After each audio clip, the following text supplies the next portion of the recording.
Hey, what's up everybody, this is Muth24, and today I'm going to take a look at the second trade paperback volume of Black Science by Remender.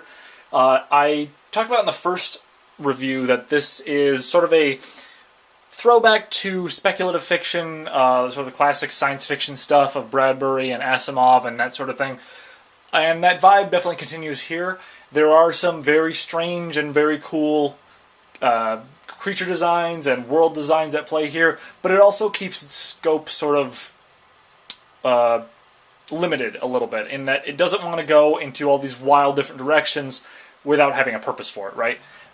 The characters that we have here are the ones that we left off with at the end of Volume 1, and there are some interesting twists that happen during the second half of this that I think further lay the groundwork for how this story is going to unfold later on. It sort of sets rules in place of what can and cannot happen within this realm of potentially infinite worlds.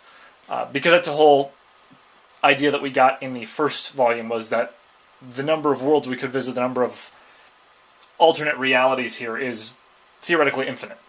And that's kind of cool, and that sort of harkens back to the whole idea of this being black science, forbidden science, things that man was never meant to tamper in.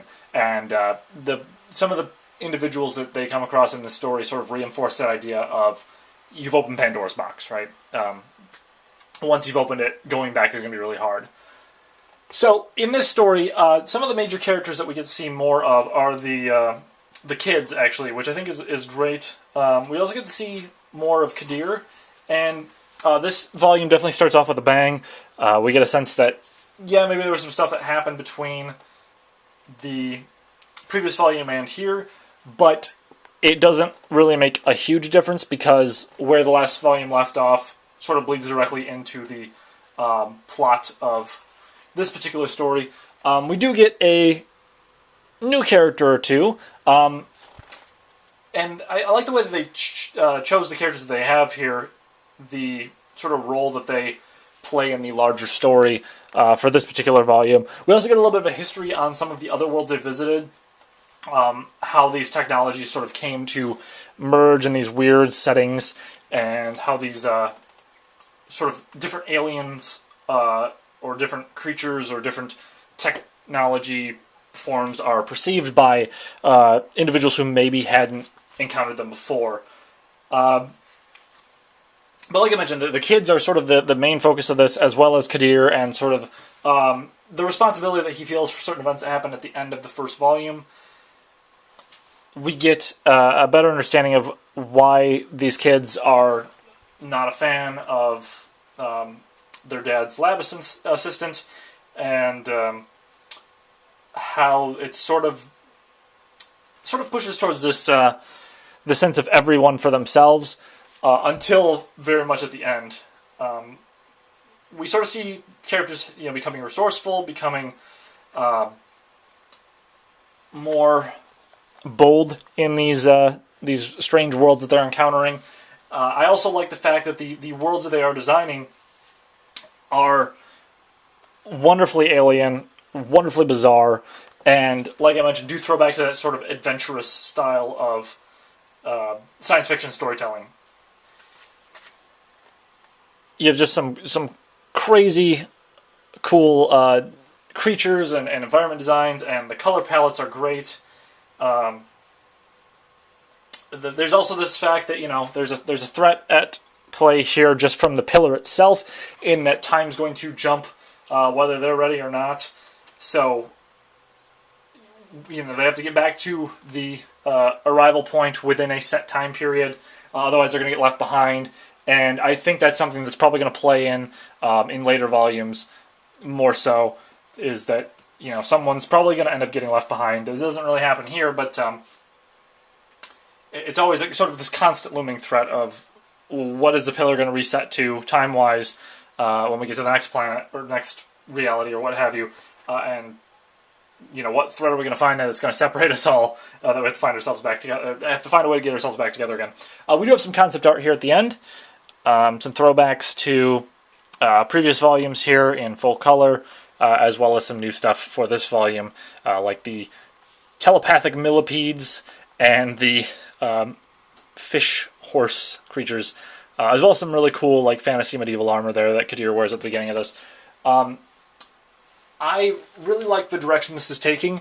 I think Rick Remender is easily one of my favorite comic book writers in the industry today, but I think Matteo Scalera's art in this is great as well. It's very colorful, very adventurous, as I mentioned before.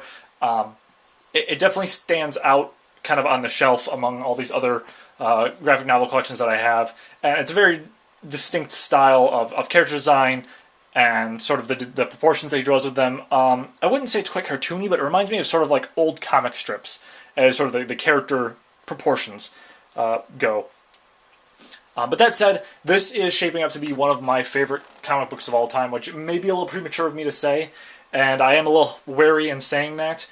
But at the same time, like if this keeps firing on all cylinders it has, but also sort of maintaining its limited scope per volume, I think it has a lot of potential from here on out. I don't know if Rick Remender has a definitive ending in mind right now, or if this is going to be a limited run. I'm not entirely sure on that. Because there's a lot of opportunity for, expansion into different directions, but at the same time, I also think it'd be smart to have an ending in mind and sort of expand as you go, depending on how popular this is. I know that the last handful of issues, the individual issues that is, did sell out. And so that's a good sign that other people are picking this up as well.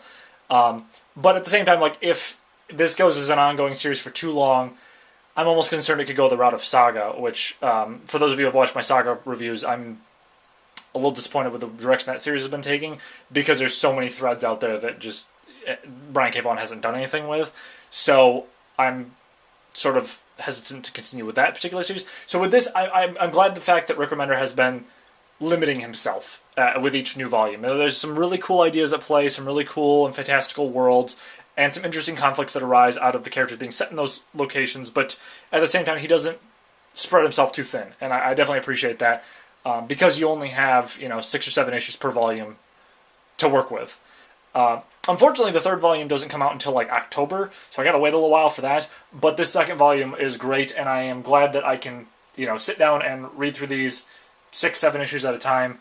And I do like reading them back to back instead of getting the individual issues. I know some people do like the individual issues to keep up with the story month to month. But for me, I get these trade paperbacks because, one, they'll last me better, I think, in the long run. The binding's nice, the paper's nice. The presentation of this as a whole is great. And then the other fact is that when I read something like Black Science, I want to sit down and, indulge in it for a good 45 minutes or however long it takes for me to get through this whole collection. So definitely recommend this, though, if you have not checked out Black Science before. If you like comic books that are not superhero stuff, if you like sort of speculative, old-school science fiction, Stranger in a Strange Land, weird fantasy, space, parallel dimensions, any of that stuff, definitely give it a shot. I think you'd be pleasantly surprised by it. It is a little bit more mature story than some others, so fair warning on that. There's some adult language and adult situations at play here, and some blood and violence and all that. But as a whole, I think this is a really well-written story, and I'm definitely looking forward to see where it goes from here. So that's pretty much it for this review, and with that, I will see you guys next time.